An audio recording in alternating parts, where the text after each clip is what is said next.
Welcome mga papa.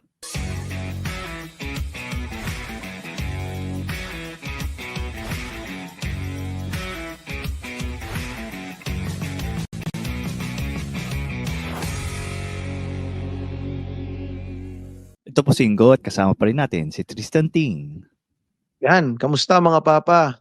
So, ano na naman, meron na naman tayong bagong episode. Medyo rushed episode to kasi ano tayo eh. Alam mo na, Kailangan medyo mag-healthy living. busy. Akala ko Oo, kailangan busy, mag-healthy living busy. eh. Hindi, medyo busy rin. So, daming ginagawa. Pero, Ah, ano to Siyempre, umpisa ko na. Ano ba topic natin ngayon, Ingo? siyempre dahil nga sa ating tema ng podcast na to, ang gagawin natin topic ay yung pagpapalaki ng anak. Pero, hindi basta-basta pagpapalaki ng anak.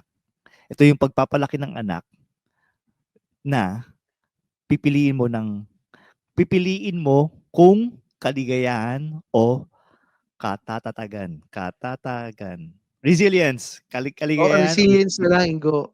Oo, kung happiness. Ano to, no? Happiness. Siguro malamang nandito sa title ng podcast to. Pag nirelease natin to, nasa title na to. Happiness versus resilience. resilience. Yan ang Oo. magiging ano natin, pag-uusapan natin ngayon. Pero So, Ingo, y- mm, sige, Ingo. hindi kasi yung ano, yung nga ito yung topic na to, medyo ito yung dilema ng bawat magulang. Kasi kunyari, pag may umiyak na bata, automatic bibigyan mo yan ng bibigyan mo ng something na ma-enjoy siya. Either Mm. may candy o bibigyan mo kaagad ng cellphone o tablet o kaya pera. Pera? Baka Hindi, ibang ano na siguro. 'yun, baka ibang age na 'yun siguro. Sasampalin mo ng Oo, pera sasabihin ng mong barya. pera. Oo, 'yan. Or pagka umiyak nga, actually, relate ko lang, baka hindi pa nila napapakinggan yung isang episode natin before nito. Yung 'pag biglang umiyak, dadating yung lola, kukunin yung lola, ta's yung lola, ibibigay nung lola lahat ng gusto ng bata. Ayan nga, Oo, candy, iPad, i-spoilin. tablet, i-spoilin. Pero alam mo ba, itong ano na 'to, topic na 'to, naisip ko rin 'to kasi parang ano 'to, medyo relatable 'to sa bahay namin, eh.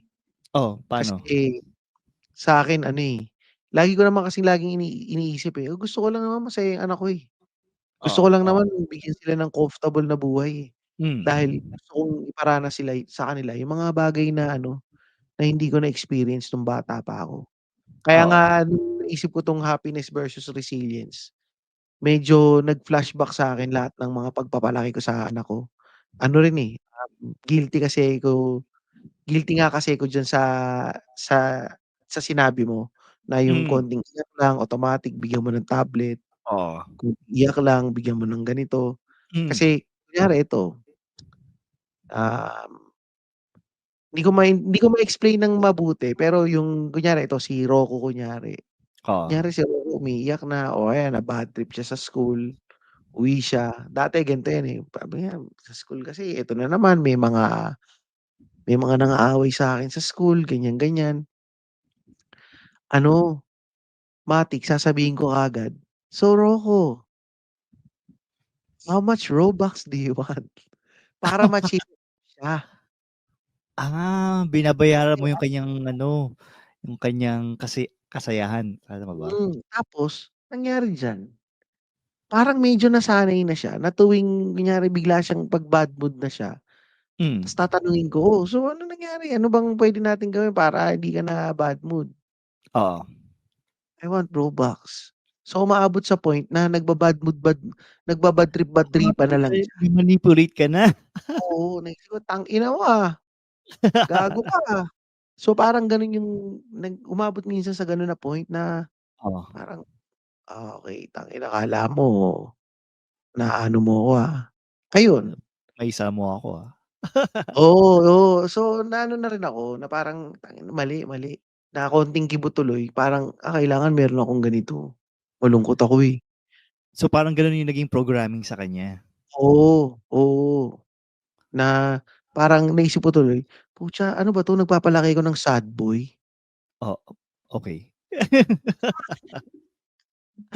Pero ito, kukorek ko ano ko lang sa mga nakikinig, kasi baka may mag-comment na naman diyan, "Grabe naman 'tong si Tristan ganito, ganito, bla, bla, bla."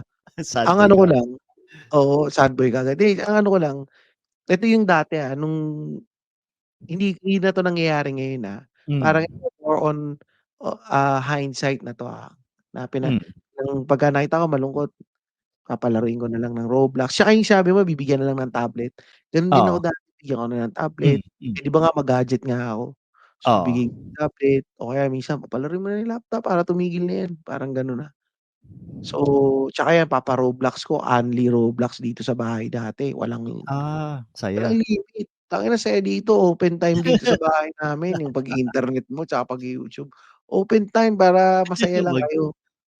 manawa So, siya. yun. Pero yung ano, ayan ano din, guilty din ako diyan. Kasi naalala ko kapag may kailangan akong ipagawa kay Sven, kunyari kailangan niya magpagupit, eh, siyempre meron siyang mga sensory issues.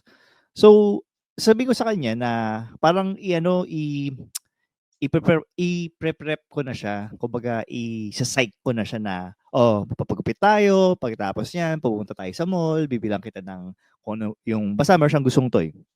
Eh, yung gusto niyang toy, eh, halos ano, kasing halaga ng kalahating kabang bigas na maganda. So, parang ano, parang iniisip parang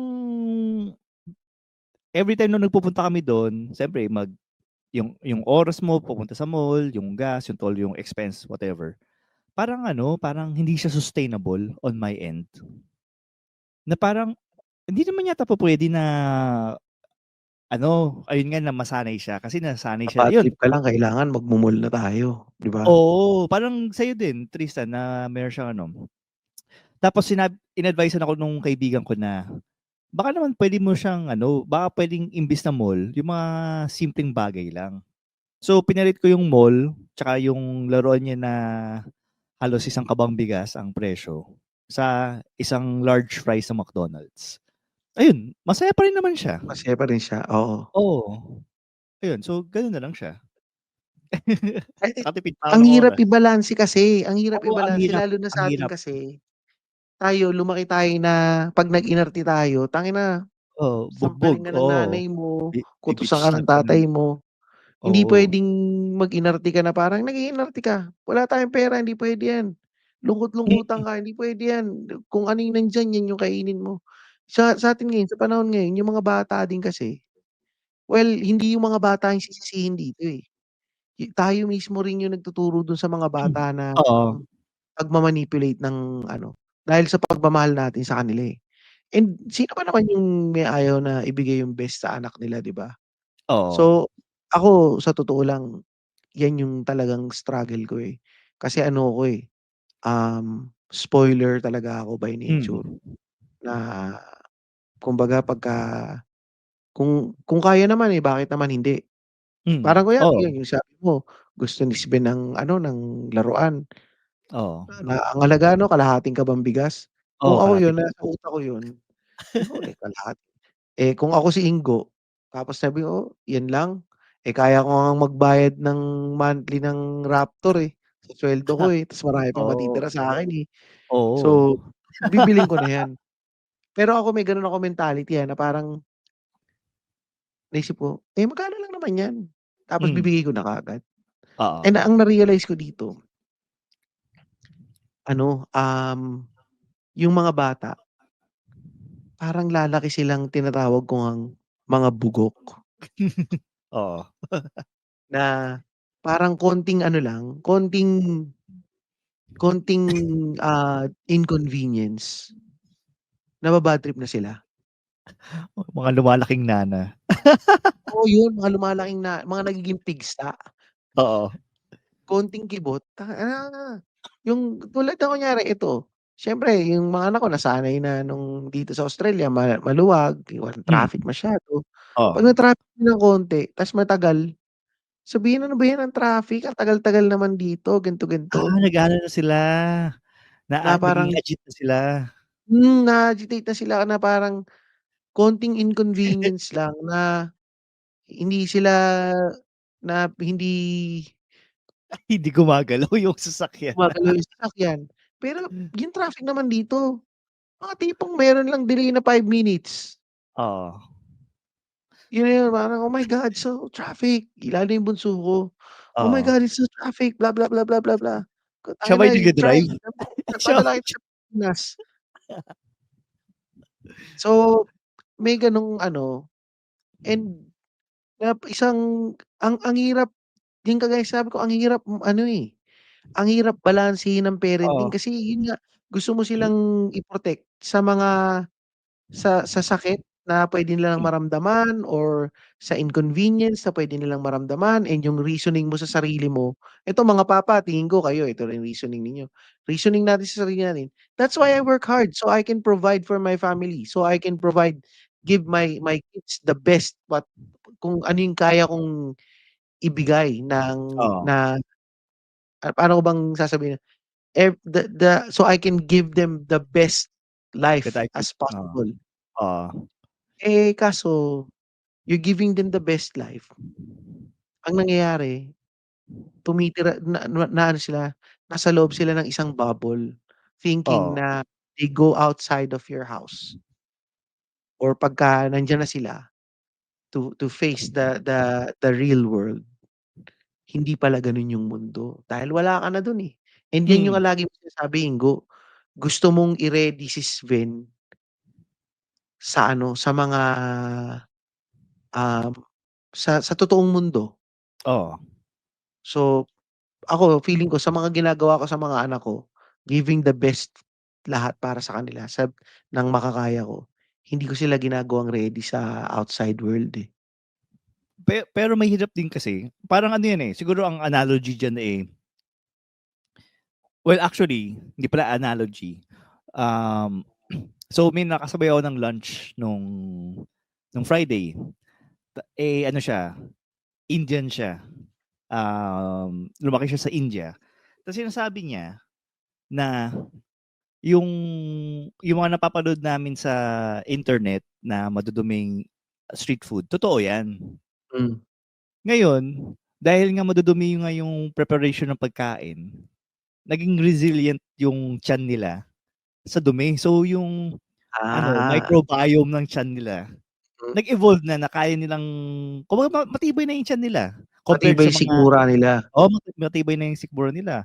Kaya kahit uminom sila ng tubig sa India or kung ano man, okey lang din. Compared sa mga lumaki sa sabihin natin sa Singapore na India, pumunta sa India mismo, yun magkakasakit sila. So siguro yan yung ano, siguro yan yung pinakamagandang comparison para sa akin ay yung sa tiyan. What doesn't kill you will make you stronger.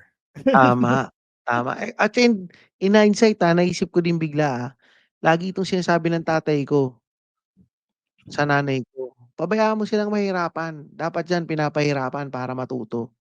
Feeling ko Hmm. hindi lang na-deliver ng maganda ng tatay ko. Oo. And yung nanay ko took it the wrong way and Hmm. kami rin as his kids took it the wrong way na parang, tangina sino ba namang tatay may gusto na pahirapan yung mga anak niya? And yung nanay ko took it the wrong way na yun din yung sinasabi lagi na parang, Hmm. "Napakawalang kuwenta ng papa niyo, bakit sasabihin niya ikaw yung tatay dapat ikaw yung nagpo-provide sasabihin mo para mahirapan?" Oo. Siguro ang thinking ng tatay ko para matuto sila and para pagka lumabas sila sa totoong mundo, hindi sila yung tatanga-tanga. Dapat Oo. nagkakamali sila, dapat Oo. nararamdaman nila yung Yung struggle hirap, ng oo. buhay. So, yun. So, Pero may actually ngayon ko lang ngayong naiisip bigla, eh. may ano, may drawback yan, kasi ikaw Tristan, 'di ba, sa case mo, maaga ka nagtrabaho, nag-working student ka. Hmm, Ako naman, sa case ko, maaga akong bumukod sa family ko kasi nag-bed space ako nung after 1 year sa corporate life ko, eh, nag-bed space na ako, eh. So, ang nangyari sa akin is naging sobrang independent ko na parang ano, malungkot man isipin, parang nadistansya ko din yung sarili ko sa ano, sa mga kapatid ko, sa mga parents ko, na Okey. parang parang nagkaroon ako ng sarili kong bubble na, okey, mag-isa lang ako sa buhay. Kaya kung mapapansin mo, o parang mas resilient ako sa mag-isa ako, mas kaya ko mamuhay ng mag-isa. Dahil nga dun sa gano'n, sa gano'ng pero siyempre mas Gano'ng masaya. setup. Oo, gano'ng setup. Pero siyempre mas masaya ako 'pag may kasama ako. Pero Oh, ayan ayun, sa mga nakikinig na mga single ladies diyan, sira. ba masaya 'tong single 'pag may kasama siya. Baka naman interested kayo sa mga single dads diyan, sa mga single dad. Oo, Um, punta lang kayo sa patreon.com/papapatreon. oo. Tsaka ito nga pala speaking of Patreon, shoutout ko lang si Raymart Katapang. Ang alam ko taga-Ireland 'to. So Raymart, kung nagkamali ako na taga-Ireland ka, correct mo na lang ako, mag-comment ka sa episode na 'to. At saka fresh from Japan, Oo, si Japan, Japan. Moses Iglesias of DNA Dermatology. Ang sabi niya, "Hindi ka na mukhang tibo, Tristan." Tangina, ay Like, tatayud pala 'to, so hindi ako nagmumura dito. Thank you, thank you. Ayun, pero ano na ba pero tayo, nasaan na ba tayo? pero ayun, si ano nga, Raymart Katapang nga yung taga-Ireland. Ayun, tama. Ayan, sabi nga niya dito sa comment, "Tama po, dito po ako sa Ireland." Eto kung gusto ninyong makapag-comment din sa mga episode na 'to at binabasa namin, yun nga kayo, join lang kayo sa www.patreon.com/papapatreon. Nagfa-flash yan ngayon dito sa screen namin. Ayan, Ayan, nandiyan yan. Tsaka nandito rin yung link niyan sa episode description. Para support niyo rin 'tong podcast na 'to, para tuloy-tuloy lang din na meron may kaming sulat si episode Gambit. art.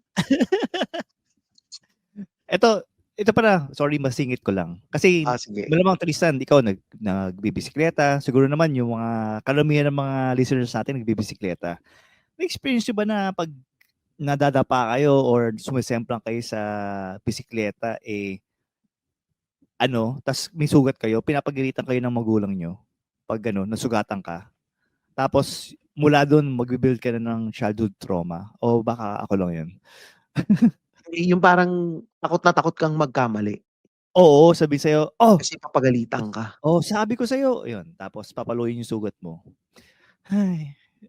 Yung speaking of that, nung naalala ko bigla, 'di ba meron tayong isang episode yung nag-rant naman ako tungkol dun sa nakalimutang magsapatos, tapos galit na Oo, galit ako.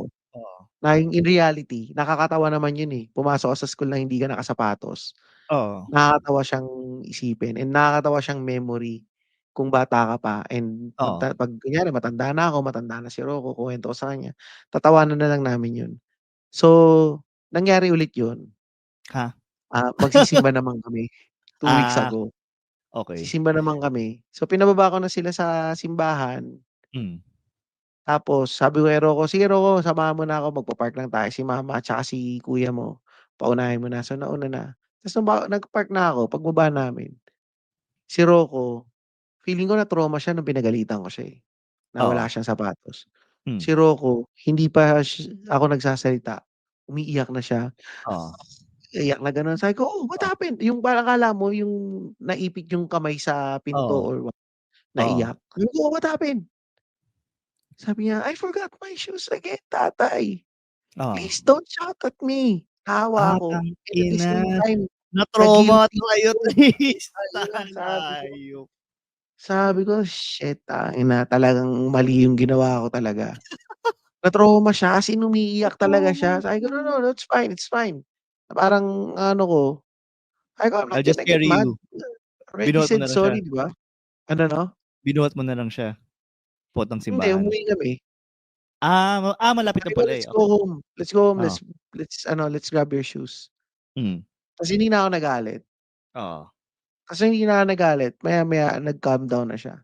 Sabi ko, oo, I'm not even gonna get mad." Sabi ko, "It's fine." hmm. Iyon, sana nawala ang kanyang Tro hindi trauma sa hindi pagkalimot ng ano, sapatos. ano 'yan, ewan ko, Pero na-imagine ko yung trauma ni Rigo. Ay, ni Rocco kasi Rocco. may mga times may mga ganyan din akong ano, eh. Pero ako tinutuluyan ako, eh. Tinutuluyan ka. Pero 'pag inisip Tinutuluyan. mo, ito yung mahirap na pagbalanse kasi. Oo, sobrang Kunwari hirap niyan. tinawanan ko lang yun, hindi niya Mm. matatandaan, Oo. hindi magtatanda yung bata. Mm. Kaya feeling ko nga, kung nagalit man tayo, puwede naman sigurong kung nagalit man ako, puwede naman sigurong hindi sobrang galit. Oo. Sabihan mo lang. Pero minsan kasi hindi hindi tumatanim dun sa bata, 'pag hindi ka nagalit, eh. Yun yung mahirap na parang anong extent ng paggalit mo or yung sermon na gagawin mo sa bata na yung nga, yung talagang magse-sear sa ulo Oo, niya. magsi-sink in sa kanila. Kasi sa totoo lang, yung pagpapagalit sa mga bata, yan yung best gift na puwede nating mabigay sa kanila, eh. Mm. Kasi yung matatandaan nila yung lesson na sinabi mo, and matatandaan nila na nagkamali sila, and matatandaan din nila na hindi naman sila magiging immune sa problema. Oo. Magkakaroon sila ng sarili nilang, um, ano 'to, anong tawag nito? Ang sasabihin ko, magkakaroon sila ng sarili nilang immunity sa problema. Hindi, parang magkakaroon sila ng parang, bakuna laban sa Oo. problema na parang 'pag nangyari ito yung gagawin ko. Alam Ngayon na nila. ito, pumapasok lang ngayon sa isip ko ngayon 'to, Igo, na parang siguro dapat ang ginawa ko, "Oh, Rocco," 'di 'pag pinagalitan ko nangyari Oo. parang na-off balance naman ako, na sobra pagalit, na-trauma na yung Oo. bata. Siguro dapat ang ginawa ko dun, sinabi ko, "Oh, dapat next time yung ano mo, yung sapatos mo, Hindi mo tatandaan mo ginagamit. kasi pagka Oo. ganyan, paano papasok ka wala kang shoes, ganito, ganito." Hindi ako sure ngayon kung ganun lang ba yung pagkasabi ko sa kanya, Hmm. magtatanda siya versus nagalit ako na, "Why did you forget? Who would have forgotten your shoes? Blah, blah, blah, blah, blah, blah, blah, blah." Tapos puwedeng gano'n dinaldalan ko siya, tapos after nun baka dapat in-explain ko sa kanya bakit ako nagalit. Oo. Hindi ako Oo. nagalit sa'yo, nagalit ako dun sa sitwasyon, nagalit ako medyo katangahan yung ginawa mo kasi hindi ko naman in-expect na gano'n kang katanga, or Hmm. I wouldn't have expected na, well, I have high expectations of you kasi na Oo. patalino ka, eh, hindi mo yan dapat nakakalimutan, and tingin ko hindi hindi dahil tanga ka kaya nakalimutan mo yan. Nakalimutan mo yan kasi hindi ka nagfo-focus sa ginagawa mo. Dapat Parang gano'n. parang mas makaka-trauma yun, Tristan. Bakit? Kasi may parang sinasabi mo sa kanya na, "Disappointed ako sa'yo." Anyway, sa tingin ko kailangan mo pang i-ano, kasi parang Ma-in-tune ano? grab Oo nga, insult to eh. injury, eh. Ang May hirap, eh, ang pero tricky, kaya tricky. sinasabi ko talaga 'tong resilience versus happiness, ang hirap. 'Pag sa totoo Hmm. lang 'pag happy, todong happy yung binibigay ko sa happiness yung binibigay ko sa pamilya Oo. ko. 'Pag resilience, hindi na sila maka-survive sa pagbibigay ko ng resiliency drills. Ang training. Parang Parang ikaw namatay na sila. para kang si Wiz.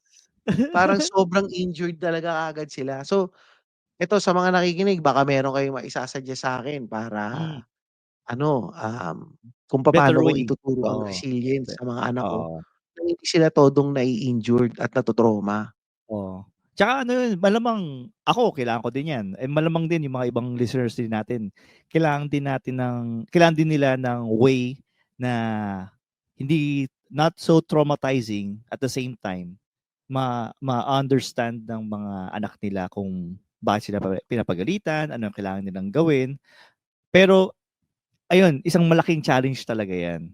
At dahil nga dun sa challenge na 'yan, kailangan natin ng ng energy tsaka sustansya araw-araw para ma-face natin yung mga challenges na 'yan.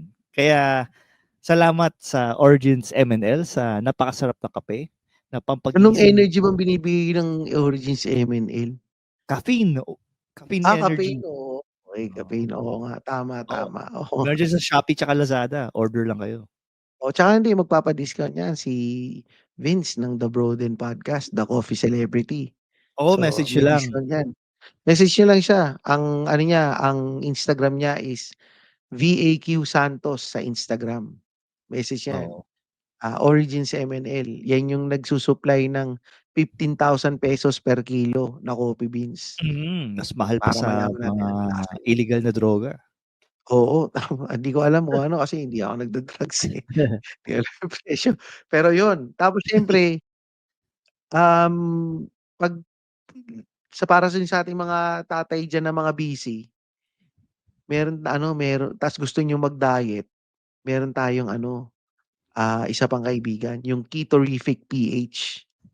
Keto friendly meal prep yan. Para yung sa mga nagke-keto, yung mga keto diet na puwede ninyong gamitin yan kung gusto niyong Oo. magpapayat. Lalo na kung Tapos lalo na 'pag nagke-keto kayo ta's bigla kayong tumaba, baka may problema sa diet niyo. Kaya oo mag-Ketorific nga, PH kayo kunyari para sure. kunyari sasabihin mo, "Hindi nagke-keto ako, nagdi-dirty keto ako, eh." Ta's Oo, makikita ng mga tao mataba ka pa rin. Wala, oo. hindi mo yan. Baka dapat mag-Ketorific ka na kasi yung Ketorific sureball yan, keto friendly meals yan. Baka ang akala mong keto diet 'pag marami kang rice. Baliktad. Lolobo ka talaga.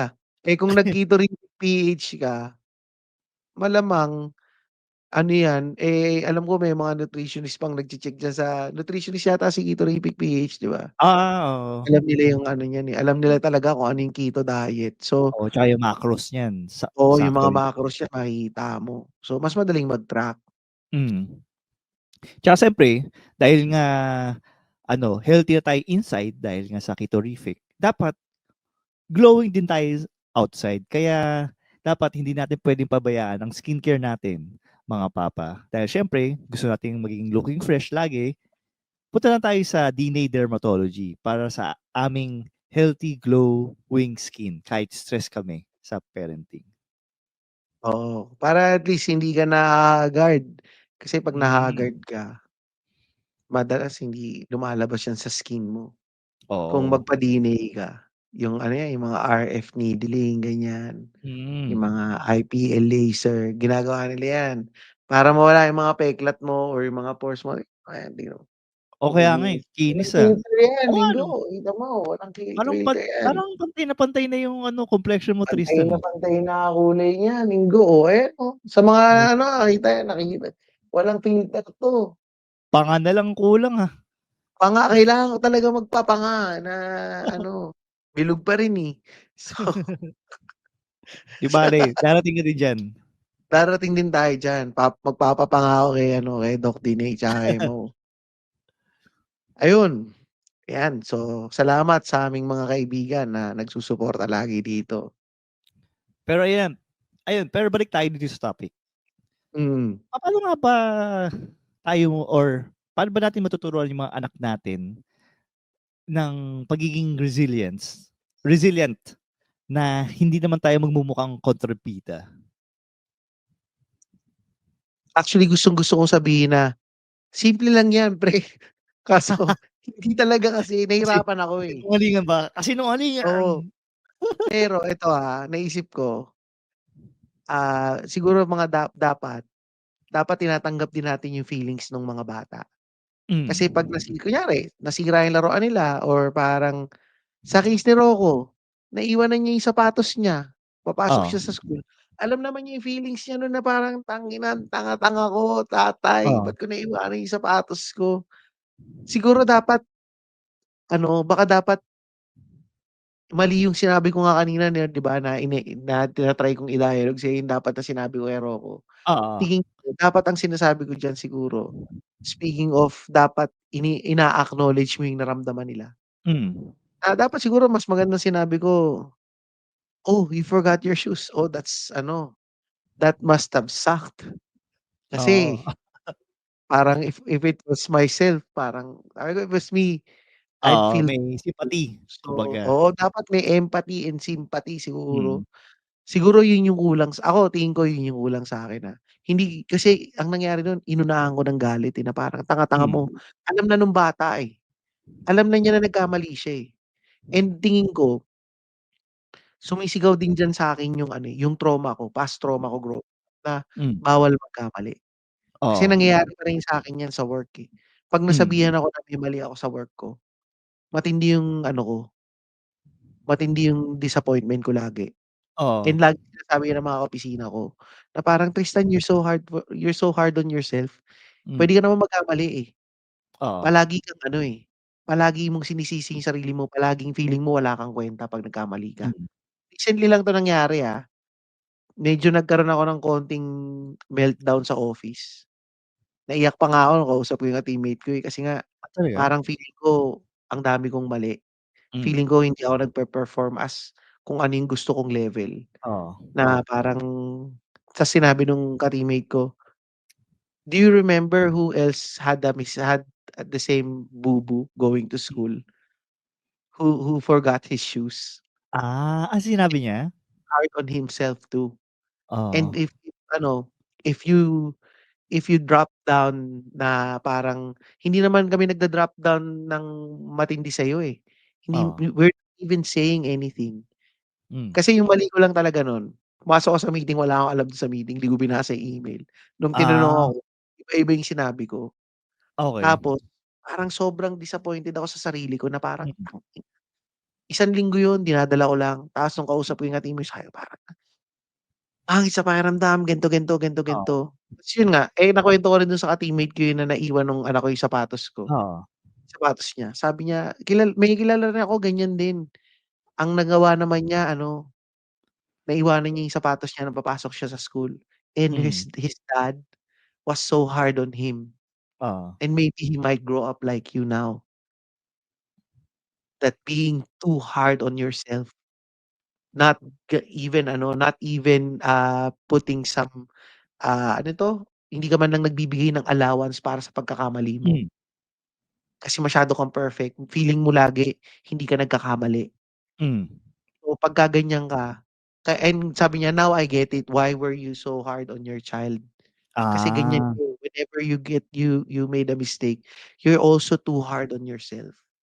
So, ako Mm. dun ko na-realize yun na parang, tangina, oo nga 'no, masyado akong hard sa sarili ko.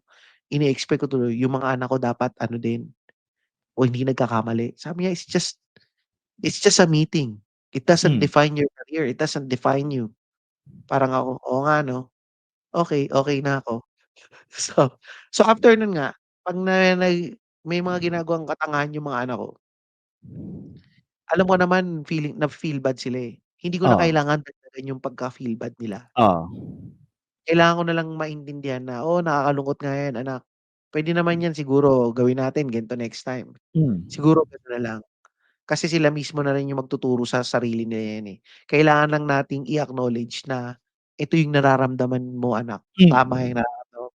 Okey lang na maramdaman mo 'yan, Hmm. and you can always bounce back." Ganda talaga ng tatayhood 'no? Pati ako Oh, natututo ako sa tatayhood, eh. pero may tinuro ako sa sarili ko before dahil may pinasa akong maling report. Hmm. Yung maling report na yun, basta medyo high level yung report na yun. Tas sobrang panic, nag-a-anxiety ako nun. Tapos para ako mag-snap out dun sa anxiety na yun, inisip ko, "Okey, mali ako dito. Ano ang kailangan kong gawin ngayon?" So, sa mga parents, like for example, ikaw Tristan, so na-acknowledge, siguro suggestion lang 'to, na-acknowledge mo na yung feelings ng anak mo. Siguro once na kalmado na, level-headed na lahat, try mo ngang tanungin si Rocco na kunyari naiwan na naman yung sapatos, "Oh, anong gusto mong gawin natin?" Kumbaga hayaan mo siya mag-solve ng problema niya na, "Okey, naiwan yung sapatos, anong gusto mong gawin? May oras pa tayo." Yun. Tas para sa gano'n, puwedeng iniisip ko may kasi ako nadala ko sa yung childhood trauma ko nadala ko hanggang ngayon, ikaw gano'n din. So feeling ko baka may possibility madala ni Rocco din Oo, yung trauma na yun. madadala rin 'yan. Pero at least kay Rocco, as early as now, meron na siyang ano, parang mindset na, "Okey, sige, kailangan kong ayusin 'to. Paano ko maaayos?" So gano'n din, Hmm. I mean, magfo-fall din siya sa ano, pagdating siguro sa hopefully, pagdating sa trabaho or sa ano, personal niyang buhay pagtanda niya. Oo, tama actually hindi naman puwedeng laging to the rescue lang tayo palagi, eh. Oo. Siguro enough na rin yung sabihin natin na, "Kaya mo 'yan, sige Ronny iwan mo yung sapatos mo, maglakad ka pauwi, kunin mo yung sapatos." Hindi, joke lang, joke lang. Pinaglakad, "Oh, ito susi, mag-drive ka." Gago. Hindi, parang siguro ano lang, "Eh, kaya mo 'yan." I mean, hindi siguro kaya mo 'yan, yung case lang dun sa sapatos, na parang Hmm, okey lang na malungkot, nakakainis talaga, nakakainis yung sarili natin. Kung oo. sa'kin din mainis din ako sa sarili ko, Hmm. pero alam mo naman kung ano yung kailangan nating gawin, eh. Yun Oo, na lang yun.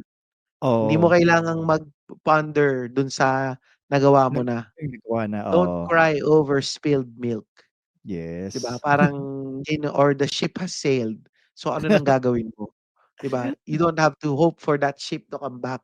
It has sailed, so ano lang gagawin mo? Hmm. Yun na lang, palagi tayong siguro dapat na tinuturo natin sa mga bata is yung, moving forward. Oo, oo. Wag tayong mag-dwell sa wag natin actually tayong mga magulang, wag tayong mag-dwell masyado dun sa mali nung bata. Mm. Lagi siguro yung moving forward na, moving forward ano bang gagawin natin? Hindi na natin sabihin, kaya yan nangyari, computer ka ng computer. Kaya lumalabo mata mo, kaka-computer mo 'yan. Computer na naman, computer ka ng pero guilty rin ako diyan, it's because of your YouTube. You learn all of the shit in YouTube, laging ganyan. So yun, yun yung ano, siguro yun lang yung sa'kin, kailangan lang moving forward tayo. Oo. Pero 'yun, gusto ko yung moving forward kasi ang napansin ko 'pag siguro ito, mga final thoughts, regarding sa moving forward, napansin ko 'pag yung mga tao may moving forward mindset, parang mas ano sila, eh, mas chill sila, mas hindi sila nagagalit kaagad. Magagalit sila after siguro na ano, magawa mo na yung next step, pero kapag hindi mo pa nagagawa, okey lang, chill mo na 'yan. Pagkatapos na siguro, kumbaga sa ano, sa trabaho, 'yan yung, shit, something Post-incident something review. yo yung mga Post post-implementation Post review, post-incident implementation review, yan, review, yan. yan, mga ganyang review, yan. Diyan na kayo magsisihan. Kahit sa corporate Oo, ginagawa yan. So, yun. mm. Gawin niyo na muna Pero ayusin niyo muna, tapos saka na kayo mag-away after. oo, pero mangyayari sa post-implementation review or post-incident review, magsisisihan muna kayo kung saan yung ano, nagkamali. Pero at the Oo, end of the day meron kayong action plans. oo. Moving forward, ito Oo, yung moving gagawin forward, natin. oo. So yun pa din, pero yun nga, May magsisisihan kayo dun Oo, magsisisihan kayo dun kung sino at yung yung responsible dun sa gagawa ano. at magmo-move Oo. forward, yun. Tama, tama, oo. Galing, ang ganda naman yan. Pero ito, ako siguro, ang final thoughts ko dito is ano, hindi naman forever nandito tayong mga parents or si lola, si ninong, si ninang para maka-rescue dun sa mga anak.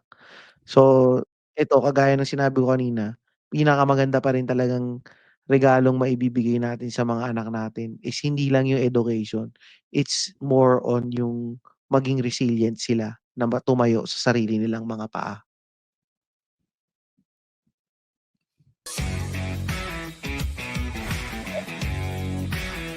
Tsaka sa mga listeners, kwento niyo naman sa amin yung mga parenting wins at fails niyo. Sama-sama tayo dito mga papa. Salamat mga papa.